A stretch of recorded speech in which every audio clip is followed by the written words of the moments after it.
Welcome to techno ICDC।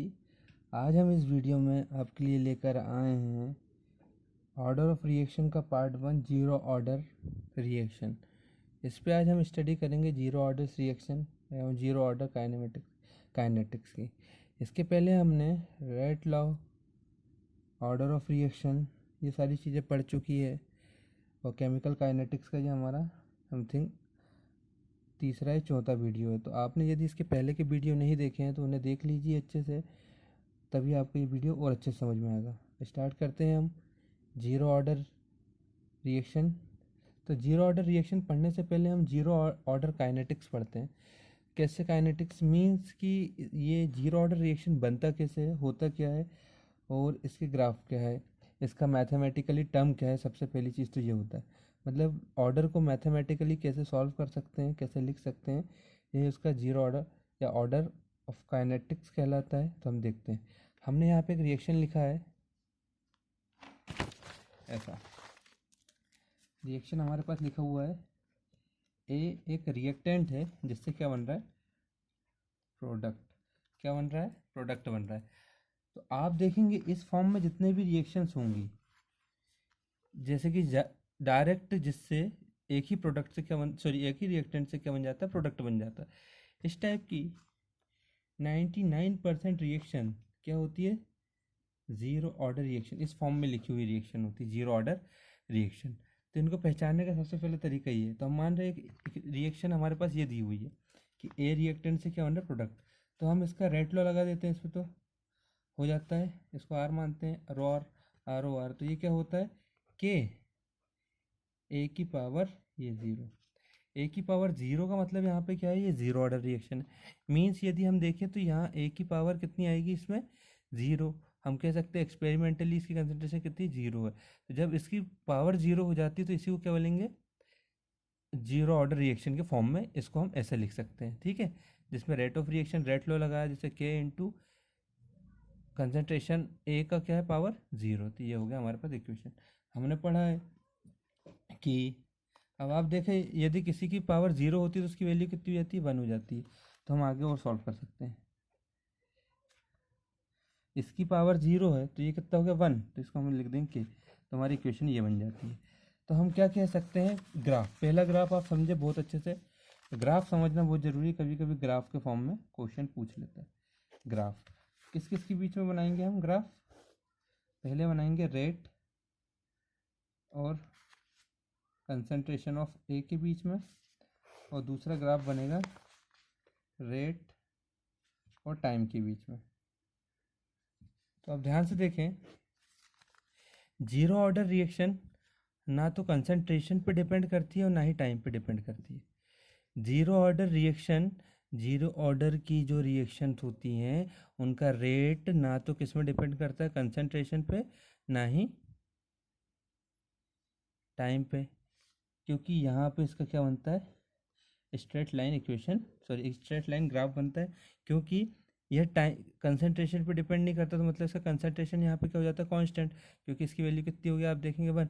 तो concentration constant हो जाता है, तो क्या बन जाती है, स्ट्रेट लाइन आ जाती है, कांस्टेंट वैल्यू चलते रहेगी।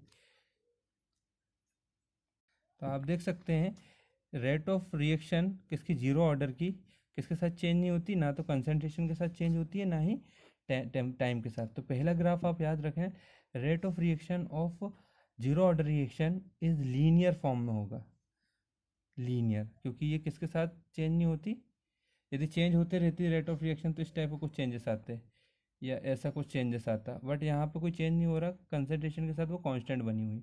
तो आप देखेंगे टाइम और कंसंट्रेशन के साथ कांस्टेंट बनी होगी। आप देख सकते हैं, यदि मैं बोलूँ कि ए का मोल कितना भी हो तो प्रोडक्ट में कितना कन्वर्ट होगा, तो इसके कंसंट्रेशन पे डिपेंड नहीं करेगी इसकी रेट, ना ही टाइम पे। तो इसलिए हम इसको क्या कहेंगे, जीरो ऑर्डर रिएक्शन। तो इसको एक डेफिनेशन ये भी हो सकती है, वह रिएक्शन जो कि टाइम के साथ या उसके कंसंट्रेशन के साथ चेंज नहीं होता है उसका रेट, वही क्या कहलाती है, जीरो ऑर्डर रिएक्शन, ठीक है। आगे बढ़ते हैं। आगे अब हम इसको सॉल्व करेंगे जो IMP formula, integrated form, grated form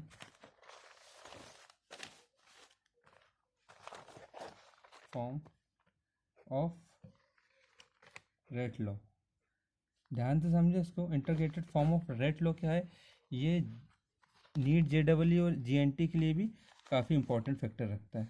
ठीक है, तो हम इसको सॉल्व करते हैं। हमने सबसे पहले रिएक्शन यहाँ पे लिखी हुई है, R O R is equal to R is equal to क्या आया हमारे पास, के 1 की पावर ए नॉट, यही आ गया। हमने रेट लॉ लिखने का दो तरीके जानते हैं, हम रेट लॉ लिखने के दो तरीके जानते हैं, एक तो ये होता है और एक जब हमने फर्स्ट यूनिट पढ़े थे तो रेट लॉ पढ़ रहे थे तो उसमें हमने पढ़ा था। तो रेट लॉ को कैसे लिख सकते हैं, या रेट ऑफ रिएक्शन कैसे लिख सकते हैं, रेट ऑफ रिएक्शन कैसे लिख सकते हैं, दो फॉर्म में, एक तो ये फॉर्म में, दूसरा ये कि इसकी कंसंट्रेशन, ये रेट इक्वेशन हमारे पास ये लिखी हुई है रिएक्शन प्रोडक्ट, इसको रेट लॉ के फॉर्म में कैसे लिखेंगे, इसके सामने कितना 1 मोल तो -1 लेते, क्योंकि रिएक्टेंस की पावर कम होगी हमेशा, तो ये कम होता है इसलिए यहाँ क्या लेंगे माइनस का, तो इसको लिख सकते हैं dA/dt। टाइम के साथ दोनों चेंज होते हैं, इसको इक्वेशन 1 बनाओ, इसको इक्वेशन 2 बनाओ। रेट लॉ लिखने के दो तरीके, एक ये है, सॉरी रेट ऑफ रिएक्शन लिखने के दो तरीके, एक ये है और दूसरा ये है। ठीक है, तो हमने लिख दिया। इनके देखेंगे आप LHS बराबर है तो RHS भी हम बराबर कर सकते हैं, तो हम बराबर कर देते हैं। माइनस का dA/dt इज इक्वल टू के, इसकी पावर 0 मतलब ये 1 हो जाएगा, तो अगली इक्वेशन बन जाएगी माइनस का dA/dt इज इक्वल टू के, डी टी का इंटू इधर कर देते हैं, माइनस भी ले जा लेते उधर, तो हो जाएगा dA is equal to minus का के dt। ये इक्वेशन आ गई हमारी अगली, सॉल्व करते हैं उसके आगे।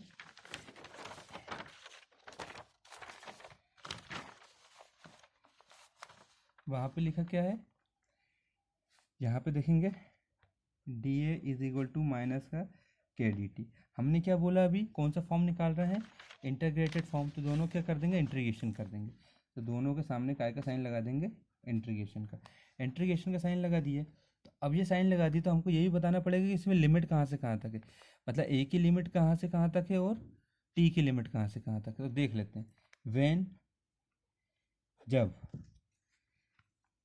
t इज इक्वल टू 0 होगा, मतलब t इज इक्वल टू क्या होगा, 0 इनिशियली, मतलब शुरुआत में समय कितना होगा 0, तो कंसंट्रेशन कितना हो जाएगा A0, कितना हो जाएगा A0, और फाइनल में जब रिएक्शन कंप्लीट होगी तो t इज इक्वल टू मान लेते हैं हम t होगा, क्या होगा, t is equal to T, यहाँ क्या हो जाएगा, कंसंट्रेशन A हो जाएगा, t is equal to T, तो यहाँ कंसंट्रेशन कितना हो जाएगा, A हो जाएगा, कंसंट्रेशन A हो जाता है। ठीक है, तो ये दोनों कंडीशन की लिमिट हम यहाँ पुट कर देते हैं, लिमिट पुट करेंगे तो कैसा बनेगा, तो ये सब बन जाएगा।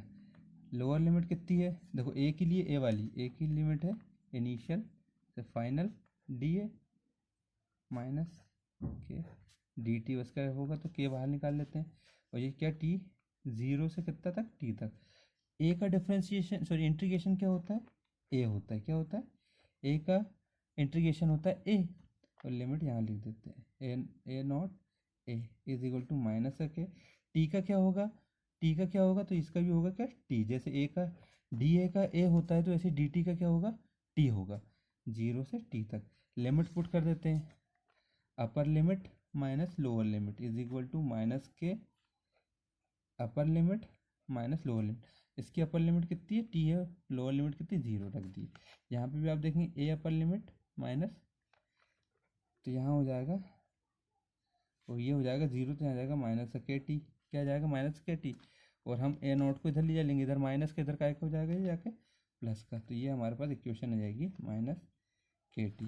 तो ये जो इक्वेशन आई हैं ये होती है 0 ऑर्डर की इंटीग्रेटेड इक्वेशन। इस पर यदि हमको मालूम है कि जैसे ए निकालना है, मतलब कि फाइनल कंसंट्रेशन ऑफ रिएक्टेंट निकालना है कि कितना कंसंट्रेशन है उसका, तो हम क्या करेंगे, इनिशियल कितना था और कांस्टेंट वैल्यू के की पता होगी और कितने समय में चेंज हुआ, तो हम यदि ये वैल्यू रख दे तो हमारे पास क्या आ जाएगा, ए आ जाएगा। इससे 0 ऑर्डर रिएक्शन में क्या निकल जाएगा, कंसंट्रेशन ऑफ फाइनल ए का फाइनल कंसंट्रेशन निकल जाएगा। ठीक है, यहाँ पे देख लेते क्या है, where A is equal to, यहाँ पे क्या है, सॉरी A0 है, इनिशियल कंसंट्रेशन प्रारंभिक सांद्रता, इनिशियल कंसंट्रेशन ऑफ ए, के क्या है, रेट कांस्टेंट है, टी क्या है, टाइम टेकन, मतलब कि कितने टाइम पे वह A0 से क्या बन गया, ए बन गया, ए नोट से ए बनने में लगने वाले समय को कैसे दर्शाते हैं, टी से, है ना। ए नोट से ए बनने में कितना समय लगा उसको टी से दर्शाते हैं, ठीक है। और ए होगा किसी भी टाइम टी पर ए की कंसंट्रेशन, मतलब किसी भी टाइम टी पर, टी टाइम पर ए की कंसंट्रेशन क्या होगी, ए, और इनिशियल कंसंट्रेशन होगी ए नॉट। आई होप आपको यहाँ तक पूरा वीडियो अच्छे से समझ में आया होगा। ये इक्वेशन याद रखे, A is equal to A naught minus K T, ये काम की ये इक्वेशन है, आएगी आगे सॉल्व करना पड़ेगा इसको। अब आगे बढ़ते हैं और देखते हैं और इसको सॉल्व करते हैं। यदि इसे ग्राफ प्लॉट करते हैं हम तो ग्राफ कैसे बनेगा, ध्यान से देखें। ग्राफ, ये भी आईएमपी ग्राफ, जितने भी ग्राफ है जीरो ऑर्डर रिएक्शन के सब आईएमपी है एग्जाम के पॉइंट ऑफ व्यू से। तो देखते हैं कैसे बनेगा ग्राफ। ग्राफ के लिए क्या करेंगे, सबसे पहले हम इक्वेशन लिख लेते हैं। ए इज इक्वल टू लिखा है minus K T plus A not, है ना। इस इक्वेशन को हम ऐसा भी लिख सकते हैं, के टी को सामने लिखकर। यदि मैं इसकी तुलना या इसका comparison y is equal to M X plus C से कर दूँ, ये होता है लीनियर या straight line equation, straight line equation है y is equal to M X plus C, ये होती स्ट्रेट लाइन इक्वेशन। और मैं इसका कंपैरिजन इसके साथ करूं तो यहाँ पे स्लोप कितना है, m इज इक्वल टू होता है, m इज इक्वल टू होता है टेन थीटा, ठीक है। और थीटा यहाँ पे क्या स्लोप है। तो हमको क्या ग्राफ प्लॉट करना है, तो हम ग्राफ कैसे प्लॉट करें, मतलब ये कह सकते हैं कि हम जीरो ऑर्डर रिएक्शन के लिए ग्राफ कैसा आएगा। तो हमको पता होना चाहिए कि वो ग्राफ कैसा आएगा, लीनियर आएगा, क्योंकि वह स्ट्रेट लाइन इक्वेशन की तरह व्यवहार करता है। देखेंगे A is equal to minus K T plus A naught, तो ठीक है, Y is equal to M X plus C से हम इसको कंपेयर कर सकते हैं। और ये होती है स्ट्रेट लाइन की इक्वेशन। स्ट्रेट लाइन की इक्वेशन ये है, इसके कंपेरिजन पे ये भी स्ट्रेट लाइन फॉलो करेगा। तो इसका ग्राफ कैसे बनेगा देखते हैं, ठीक है। तो सबसे पहले आप देखेंगे इसका एम काय में आ रहा है, एम इज इक्वल टू आ रहा है माइनस के, कितना आ रहा है, माइनस के। तो मतलब इसका स्लोप कैसा बनेगा, नेगेटिव, कैसा बनेगा स्लोप, नेगेटिव। तो इस एक्सेस में हम लेंगे कंसंट्रेशन, कंसंट्रेशन ऑफ ए, इस इक्वेशन में लेंगे कंसंट्रेशन ऑफ ए, उधर लेंगे टाइम टी, और यहाँ पे इसका ग्राफ बनेगा नेगेटिव, मतलब यहाँ से स्टार्ट होगा ये, है ना। ये ग्राफ होगा किसका, जीरो ऑर्डर रिएक्शन के इंटीग्रेटेड फॉर्म का, देख सकते हैं आप। और हमने पढ़ा है हमेशा किस तरफ से थीटा लेते हैं, इस तरफ से। और इस तरफ से लेने का मतलब क्या है, ध्यान से देखें कि यदि हम इसको माने तो ये कितना होगा, 45, 45। तो इस तरफ की वैल्यू कितनी, 180 में तो 45 माइनस करेंगे कितना आएगा, 135। और ये माइनस का कैसे आया तो देख सकते हैं आप, 10 135 होता है -1, ठीक है। यहाँ से इसको हम लिख सकते हैं 135 और ये सॉल्व हो जाता है। ये होता है हमारा ग्राफ अगला किसके लिए, integrated equation of zero order reaction, क्योंकि वो स्ट्रेट लाइन के इक्वेशन की तरह व्यवहार करता है और उसका स्लोप होता है नेगेटिव। तो ऐसा होगा ये इसका ग्राफ। आई होप आपको यहाँ समझ में आया हो। याद रखना है इसके सारे ग्राफ, ये तीसरा ग्राफ है इसका, ठीक है। चलिए ठीक है, आगे बढ़ते हैं। आई होप अभी तक आपको समझ में आया हो सारी चीज़ें। अगली चीज़ जीरो ऑर्डर के लिए हाफ लाइफ ऑफ रिएक्शन, ध्यान से देखना, किसी भी अभिक्रिया के लिए अर्धायु काल क्या होता है, ध्यान से देखें। हाफ लाइफ ऑफ रिएक्शन या half life period of reaction क्या होता है। तो हाफ लाइफ का मतलब क्या होगा, यदि कोई भी रिएक्शन 100% पूरी हो जाती है तो मतलब कंप्लीट हो गई, और यदि इसका आधा करूँ तो कितना होगा, 50%। तो हम कह सकते हैं किसी भी रिएक्शन के 50% कंप्लीट होने में जितना समय लगता है, किसी भी रिएक्शन के 50% कंप्लीट होने में जितना टाइम लगता है उसी को क्या बोलते हैं, half life period of reaction. और इसको दर्शाया जाता है टी फुट में हाफ, टी के फुट में हाफ से दर्शाया जाता है। तो देख सकते हैं अब ये हो गया, ठीक है। अब इसका सॉल्यूशन करते तो फिर से बता देते हैं, किसी भी रिएक्शन का 50% कंप्लीट होने में जितना समय लगता है उसी को क्या बोलते हैं, हाफ लाइफ ऑफ रिएक्शन। इसको टी फुट में 1/2 से दर्शाया जाता है। हमने इक्वेशन मानी थी A is equal to A naught minus K T, ठीक है। अब यहाँ पे क्या हो रहा है, ध्यान से देखें, जब T is equal to T half होगा, T is equal to T half होगा, तो उसका कंसंट्रेशन कितना हो जाएगा, प्रारंभिक कंडीशन, फाइनल कंसंट्रेशन कितना हो जाएगा, आरंभिक या इनिशियल कंसंट्रेशन का हाफ हो जाएगा, ये इनिशियल कंसंट्रेशन इसका आधा, जब क्या होगा T/2 हो जाएगा। तो ये वैल्यू यहाँ पुट कर देते हैं। एक ही जगह में क्या लिखना पड़ेगा, Y2 A0 minus K T की जगह में, ठीक है। A0 वालों को एक तरफ कर लेते हैं, इसको इधर ले आते हैं, तो ये माइनस का इधर आके काय का हो जाएगा, ये प्लस का हो जाएगा, यहाँ आके काय का हो जाएगा, प्लस का हो गया ये, और ये इधर प्लस के इधर आके काय का हो जाएगा, माइनस का। आप देखेंगे ये एक है और ये आधा है, तो एक में से आधा या 1 में से हाफ को माइनस करेंगे, कितना बचेगा, हाफ ही बचेगा, 2 के 1/2। ठीक है, यहाँ से टी की वैल्यू निकालेंगे, टी फुट में हाफ, तो ये हो जाएगा 2 के। तो आप देख सकते हैं जीरो ऑर्डर रिएक्शन के लिए जो हमारा हाफ लाइफ पीरियड आता है वो कितना आता है, A0/2 के, मतलब इनिशियल कंसंट्रेशन का सीधे सीधे आधा आता है, और साथ में उसके क्या आता है, रिएक्शन कांस्टेंट, ठीक है, या रेट ऑफ रिएक्शन कांस्टेंट। तो आप देख सकते हैं ऐसे सॉल्व होगा। ठीक है, आई होप आपको यहाँ तक समझ में आया होगा। अब देखते हैं हाफ लाइफ के लिए ग्राफ कैसा बनेगा, इसके लिए ग्राफ कैसा बनेगा। तो आप ध्यान से देखें इसके लिए ग्राफ कैसा बनेगा। ये इक्वेशन लिखी हुई है किस फॉर्म में, हाफ A0/2 के, ये लिखा हुआ है आपका क्या, रिएक्शन। तो इसके लिए ग्राफ का कैसा होगा, तो हम ले लेते हैं, हमने पढ़ा है, यहाँ ले लेते हैं कंसंट्रेशन A0 और इस पर ले लेते हैं टाइम T/2, ठीक है, जो हाफ लाइफ के लिए ले रहे हैं। तो इसका ग्राफ बनेगा पॉजिटिव, क्योंकि देखो ये पॉजिटिव है इसका स्लोप, ठीक है, थीटा। अब देखो, और इसलिए ये लीनियर फॉर्म पे आ रहा है, देखेंगे आप, ए जो है A0 है वो टाइम के डायरेक्टली प्रोपोर्शनल है, इक्वल, मतलब जितना ये चेंज होगा समय जितना चेंज होगा उतना ये भी चेंज होगा, दोनों बराबर से चेंज होंगे, तो इनकी जो ग्राफ बनेगा वो क्या बनेगा, लीनियर, ठीक है। तो ये चौथा ग्राफ हो जाता है जीरो ऑर्डर रिएक्शन का, तो इसको आप ध्यान से समझें, और ये बनेगा ऐसा, ठीक है। तो बहुत ईजी है, जितने भी जीरो ऑर्डर रिएक्शन है सबके ग्राफ कैसे बनते हैं, लीनियर बनते हैं, ठीक है। एक बार नेगेटिव स्लोप आता है, एक बार पॉजिटिव, हाफ लाइफ पीरियड में पॉजिटिव स्लोप आता है, और जब हम उसका इंटीग्रेटेड फॉर्म निकालते हैं तो नेगेटिव स्लोप आता है। इसके पहले हमने सॉल्व किया है, ठीक है। अब अगला टॉपिक पढ़ रहे हैं लाइफ टाइम, मतलब कि लाइफ टाइम ऑफ रिएक्शन। ध्यान से समझे इसको भी, यही बहुत ईजी है। लाइफ टाइम ऑफ रिएक्शन क्या है, लाइफ टाइम ऑफ रिएक्शन का मतलब है कि किसी भी अभिक्रिया के 100% कंप्लीट होने में जितना समय लगता है, किसी भी अभिक्रिया या रिएक्शन के 100% कंप्लीट होने में जितना टाइम लगता है, उसी को क्या बोलते हैं, लाइफ टाइम ऑफ रिएक्शन, मतलब रिएक्शन का पूरा होना। इसको कैसे दर्शाते हैं, TLF, life time of reaction.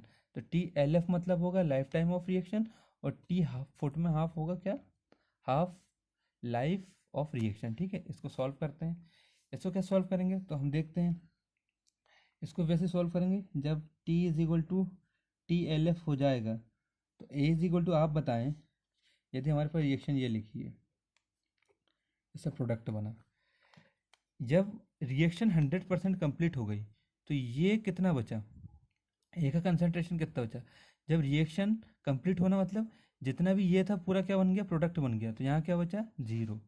तो आप देख सकते हैं यहाँ क्या आएगा, 0, जब 100% कंप्लीट हो जाएगी।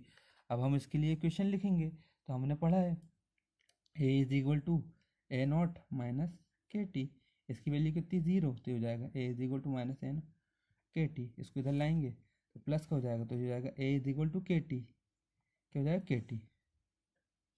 तो यहाँ से T वो कब होगा, जब यहाँ पे क्या लिखेंगे, LF आएगा, सॉरी LF, यहाँ से TLF की वैल्यू निकालेंगे, तो TLF क्या हो जाएगा, A0/K, ठीक है। तो आप देख सकते हैं हाफ लाइफ के लिए इसकी वैल्यू कितनी आती है, ध्यान से देखें, हाफ लाइफ की वैल्यू आती है A0/2 के, आधा होता है, आप देख सकते हैं कंसंट्रेशन आधा होता है, यहाँ पे देखेंगे A0/K आता है, ठीक है। तो आप बोल सकते हैं ये लाइफ टाइम ऑफ किसका हो जाएगा, रिएक्शन का, ये हो जाएगा half life time of reaction. तो आप दोनों में ध्यान से देख सकते हैं, जब इस फॉर्म में लिखा है तो ये लाइफ टाइम होगा, जब इस फॉर्म में 2K लिखा है तो ये क्या होगा, half life time of reaction, ठीक है। तो यहाँ तक आई होप आपको अच्छे से समझ में आ गया होगा। अब कुछ रिएक्शंस आपको मैंने बताया जब हमने पढ़ना स्टार्ट किया तो मैंने बताया 99% रिएक्शन ऐसे लिखे होते हैं इसमें जीरो ऑर्डर के लिए पहचानने के लिए। जैसे ए से सीधे क्या बना देते हैं, प्रोडक्ट। जैसे NH3 का आप डिकम्पोजिशन देखेंगे, जब वेनेडियम प्रेजेंट होगा तो 2NH3 बनेगा। कैसे? N2 + 3H2 से डिकम्पोजिशन हो गया, देखेंगे आप, है ना। ऐसी बहुत सारी रिएक्शन है। N2O, इसका भी डिकम्पोजिशन हो जाएगा, जब हो जाएगा 2N2O, इससे जाएगा 2N2 + O2। तो ऐसे बहुत सारे रिएक्शन आप देखेंगे, सीधे प्रोडक्ट से क्या बन रहा है, सॉरी सीधे रिएक्टेंट से क्या बन रहा है, प्रोडक्ट। यदि इस टाइप की इक्वेशन कभी देखिए और पूछे कौन सा रिएक्शन था, आप उसको बोल सकते हैं जीरो ऑर्डर रिएक्शन। और जिसमें डिकम्पोजिशन होता है वो जीरो ऑर्डर रिएक्शन होगी। ये आप याद रखें, आपको नोट्स में और एग्जाम्पल दिए हुए हैं, उससे पढ़ लीजिए। एक क्वेश्चन आपके सामने है जो GNT में आया हुआ है, वो क्वेश्चन ये है, ध्यान से देखें। क्वेश्चन कहता है, बहुत हमने ये पढ़ चुका है, सबसे पहले जब हम रेट ऑफ रिएक्शन पढ़ रहे थे तब एक पॉइंट आया था temperature, factor affecting of rate of reaction में आया था एक पॉइंट टेम्परेचर। तो हमने पढ़ा था जब किसी भी रेट ऑफ रिएक्शन का टेम्परेचर 10 डिग्री सेंटीग्रेड बढ़ाते हैं तो उसकी रेट कितनी बढ़ जाती है, 2 गुनी हो जाती है। हमने पढ़ा है इसके पहले, ध्यान से आप लोग देखें, पुराना जब लेक्चर हम पढ़ रहे थे factor affecting of rate of reaction, तो उसमें सेकंड लास्ट पॉइंट में ये लिखा हुआ था नोट में। ठीक है, तो आप देखेंगे, उसको पढ़े होंगे अच्छे से तो आपको समझ में आया होगा। देखने क्वेश्चन क्या लिखा है। एक केमिकल रिएक्शन की रेट टेम्परेचर को 10 डिग्री बढ़ाने के साथ 2 गुनी हो जाती है। ठीक है, मतलब 10 डिग्री सेंटीग्रेड टेम्परेचर राइज करो तो रेट कितनी हो जाती है, डबल हो जाती है। यदि तापमान 50 डिग्री सेंटीग्रेड तक बढ़ा दिया जाए, यदि टेम्परेचर को 50 डिग्री सेंटीग्रेड तक राइज किया जाए तो रिएक्शन की रेट बढ़ जाएगी। कितनी बढ़ जाएगी, 10 गुना हो जाएगी, 24 गुना हो जाएगी, 64 गुना हो जाएगी, 32 गुना। तो आप ध्यान से समझें कि सॉल्व कैसे करेंगे। सॉल्व बहुत ईजी है। कभी भी इस टाइप का क्वेश्चन आ जाए तो जब आप देखेंगे, जब कितना बढ़ा रहे हैं, टेम्परेचर कितना है, 10 डिग्री सेंटीग्रेड है, तो रिएक्शन कितनी हो जा रही है, 2। कितनी हो जा रही है, 2। और टेम्परेचर जब 50 डिग्री सेंटीग्रेड होगा तो पूछा है कितना होगा। तो हमेशा याद रखें, जितना भी टेम्परेचर इसके हम इसको तोड़ के कैसे लिखते हैं, 5 × 10 डिग्री सेंटीग्रेड। कितना लिख सकते हैं, 5 × 10 कितना है, 5 की पावर लगा दो, 2 की पावर लगा दो 5। यदि 2 को 5 बार इंटू करेंगे, 2 दूनी 4, 4 दूनी 8, 8 दूनी 16, 16 दूनी 32, तो हम क्या बोलेंगे, 32 गुना हो जाएगी। ठीक है, ठीक है, सीधे सीधे बहुत इजी क्वेश्चन था, ये आपको समझ में आ गया, 32 गुना हो जाएगी। बट यदि ये क्वेश्चन इस टाइप से आगे भी आए कि किसी भी टेम्परेचर को 10 डिग्री बढ़ाना 2 गुनी हो जाती है, यदि 60 डिग्री हो जाता, कितना हो जाता, 60 डिग्री, कितना हो जाता, 60 डिग्री सेंटीग्रेड बढ़ा दिया जाए, तो आप अब इतना नहीं करेंगे, ये सब नहीं लिखेंगे। कितना लिखा है, 6, तो इसकी पावर 6 लगा देंगे। 70 डिग्री तो 7 लगा देंगे, पावर लगा देना है जितना पहले लिखा हुआ है। जैसे 60 डिग्री का पूछता तो ये हो जाता 2 की पावर 6, इसका आंसर आता 64। तो आप देखेंगे ऐसा सॉल्यूशन होगा। ये बहुत इजी क्वेश्चन था, ये आया हुआ है GNT में 2019 से, बहुत ही इजी था। शायद आपने किया या नहीं किया, देखते हैं। ऐसे ही JEE नीट में भी बहुत सारे क्वेश्चन हैं जो हम सॉल्व करेंगे।